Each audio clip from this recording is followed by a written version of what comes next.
All right, we're going to go over a couple things. It's going to be kind of twofold.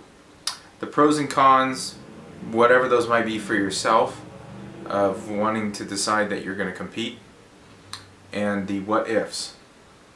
Okay, what ifs can be any numerous things, but we're going to go over some of them. So, pros and cons. Pros are you're pushing yourself to your limit, and I feel that that's a pro, no matter what. You're basically pushing your body and pushing your mind to the extremes, and proving it to yourself that you can do it. I think that's a great thing, internally, externally. Whether people see that or not is one thing or the other, but as long as you see it in yourself, that's a great thing. One of the cons is your social life kind of takes a nosedive. Now that's different for everybody. Some people, like myself, I can go and go out with friends, even go to birthday parties or do whatever and still keep on track. Just bring my meals with me. It gets a little funky with people because they kind of look at you and go, well, why did you bring your food with you? And it's like, well, I'm getting ready for a show, so this is what I'm about. So it kind of puts a strain on friendships and your social life and your relationships. Right? So those are some pros and cons. There's one pro and one con. Now the what if. What if I decide to do this? What might happen if these are all hypothetical, because you never know really. What might happen is it might put a strain on your relationship with your loved one, with your girlfriend, boyfriend, husband, wife, your children, whoever that are in your life 24/7, 365. The other thing it might do is it might put a strain on friendships. A lot of friends, and especially for our age group, Michelle and I, she's 26, I'm 35. The people in that age group all want to go out and have fun on Friday night, Saturday night. They want to go out and they want to drink and they want to go party and they want to do these things. When you're competing and when you're getting ready for a show, your bedtime's 10 o'clock. You got to be up and do cardio in the morning, so it kind of puts a strain on that. You might not be able to partake in that, especially when I get phone calls on like a Wednesday night and go, hey, we're going to go out to Santana Row, we're going to be out there Friday night, you want to come out? And I go, well, what time are you guys going to be there? Oh, we're going to be there at like 9. Well, I got to be in bed at 10, so it's not really feasible for me to go with you guys. I'd be there for half an hour and then I'd have to bounce. So it does put a strain on friendships. So relationships and friendships. The last one's family. Now every family is different. For Michelle and myself, my family and her family were both kind of standoffish about it. Hers more so than mine. My family was a little bit standoffish in the beginning, and once they realized that nothing was going to change my mind, they kind of just decided to go along with it, which, was fine. My first show, Michelle was there, she supported me. One of our friends that lives down in LA, Betty, she was there. And that's pretty much it. My family didn't come down. They knew I was going to a bodybuilding show, but they didn't come down. They didn't, come and watch me or anything like that. So it wasn't a big deal for me. It still isn't a big deal. If they don't come to a show, it doesn't really faze me too much.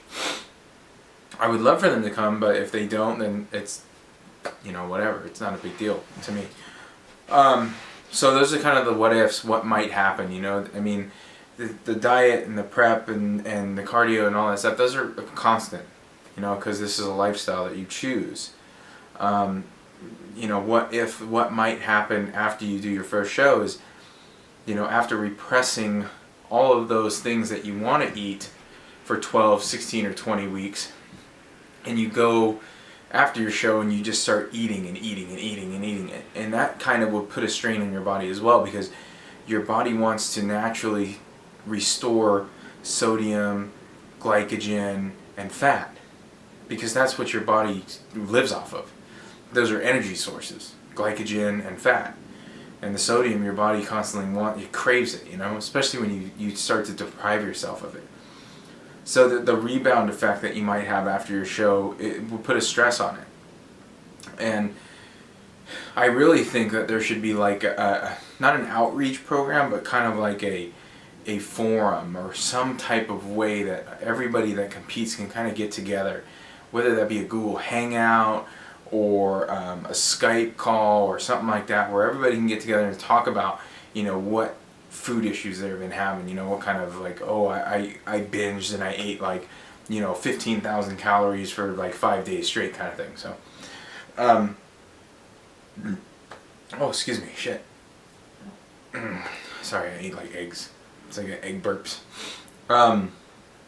So this is kind of the what ifs, the might happens, and one pro and one con of bodybuilding, and whether that be bodybuilding, whether that be physique, women's physique, men's physique, whatever that is, figure, bikini, it doesn't matter. I mean, it affects everybody the same, because like they say, bodybuilding and as a sport is a very solitary sport. You kind of do it on your own. You're responsible, and you're accountable to yourself for the period of time that you're doing that. So it is solitary, so it kind of puts you in that hermit state. It's kind of a tough thing to do.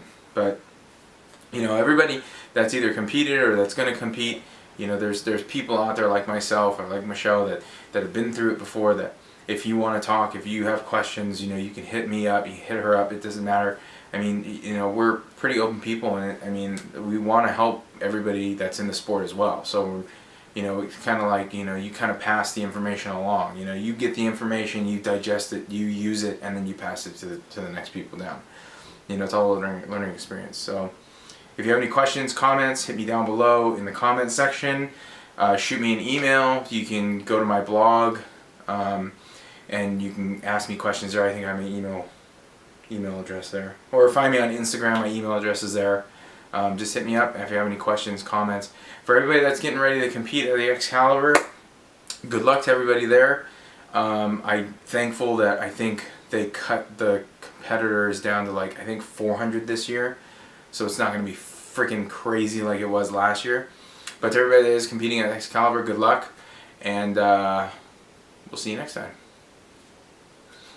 Why do I keep doing this thing? What is this?